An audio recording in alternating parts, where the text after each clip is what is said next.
From the NASDAQ market site, I'm Jill Malandrino, along with Scott Nations of Nation Shares with your week ahead for the street. Scott, let's talk about what we saw this week before getting into the second week in March. And going into it, we were saying traders really don't trust this rally.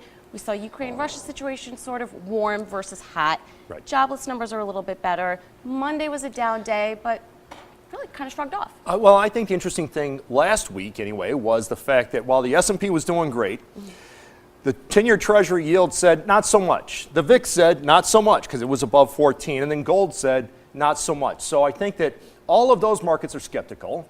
The thing is, the market is not a democracy. Right. They don't get the vote and say the S&P has to go down. So jobs number, given how the market played out, that was a little disappointing. But given that everybody was terrified of where that number was going to come in at, I think it's a situation where good news is okay, bad news is okay, as long as it's not really bad news. Well, going into next week, it's quiet on the earnings front, Right. quiet on the data front. We have some consumer, we have some jobless claims. In China, there is a ton of trade data and CPI and PPI, so we have to look at that.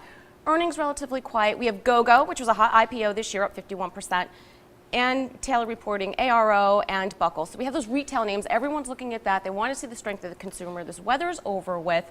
Lots of conferences next week. So That's right. There are headlines. Well, there are some, and you mentioned the weather, and I think that what we're going to see next week is that everybody's going to blame the weather if they have any sort of performance that's not what the street was hoping for. So for CEOs, guys, don't screw this up. This is your everything is good excuse. You can blame the weather. I think what is also going to be interesting is if we start getting some pre-announcements from financial firms, from banks, if they all start to say that trading revenue was really weak, then those names which have done really, really well are going to have some trouble. Right, and that's a big theme. There's actually two big themes that we're seeing emerge this year. You have consumer, where is it a good level? Is the floor in these names at this point? Kitchen sink quarters are already been out there. The weather's the blame.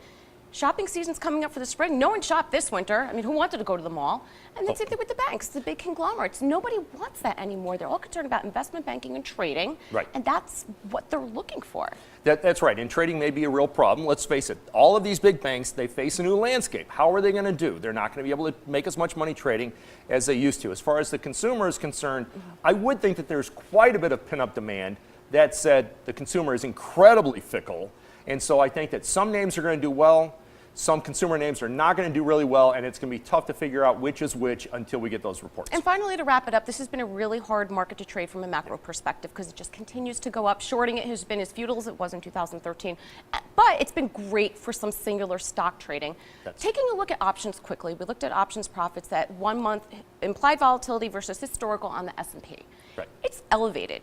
And you got to think traders are going to be tired of paying for that premium at some point. Oh, that's absolutely right. And to buy protection, and you might think that with the S&P at all-time highs, you want to buy protection, but it gets so expensive, so incredibly expensive. So if I'm actually long, say the S&P, I might be trying to sell covered calls there.